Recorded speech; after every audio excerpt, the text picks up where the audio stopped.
Woo! Ang saya-saya. Kumusta kayong lahat mga kaibigan? Kung napapansin nyo mga kaibigan, masaya tayo ngayon mga kaibigan. Kasi nga kanina pagising ko, ito ang nangyari.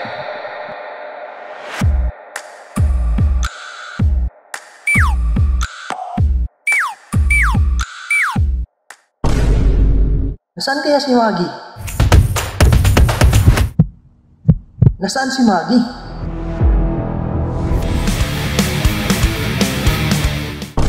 Me? Me? Me? Me? Me? Me? Ano kaya nagpunta yun?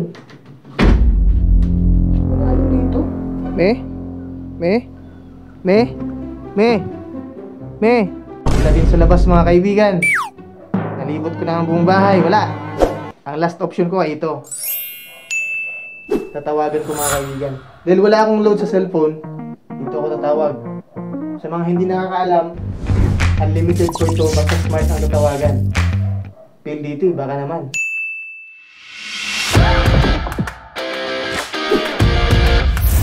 Tawagan ko na ha.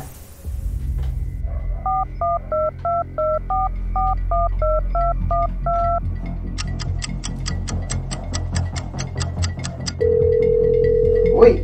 Nagre-ring!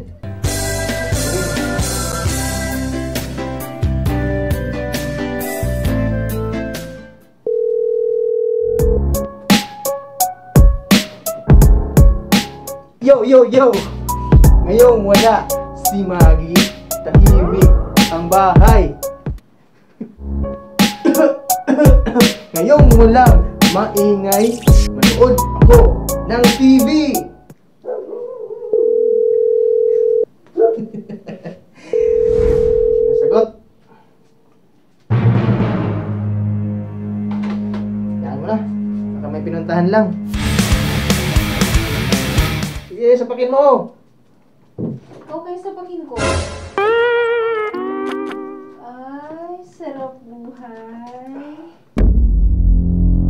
At dito na nagsimula ang malaking giyera. Saan ka galing, eh? Maliki ako.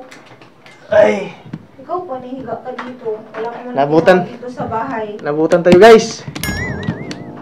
Hindi mo wala inayos yung higaan doon. Dali lang yun. Ihanap ko yan kita eh. Hanap. Napunta tayo sa kabila, ayusin ko. Ikaw di ka talaga masahan dito sa bahay. Pag maiwan ka, wala ka man lang ginawa dito. Ikaw man lang naglinis ng bahay. Ikaw man lang nagliquid ng mga higaan natin. Sa ganitong sitwasyon, kailangan nating piliting maging pipi at bingi para hindi na lumiyab ang apoy. Ikaw man lang nagsaing. Wala naglinis. Ito yan? At ito na ang pagkakataon para tagtarin siya ng sorry at lambing. Oh. Wala na. Sorry. Ang sorry dito. Ito naman. Me. Sorry na.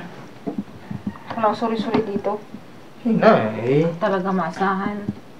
Hindi nga kasi akala ko nga inisip ko, pagkatapos ko manood ng TV, maglinis ako.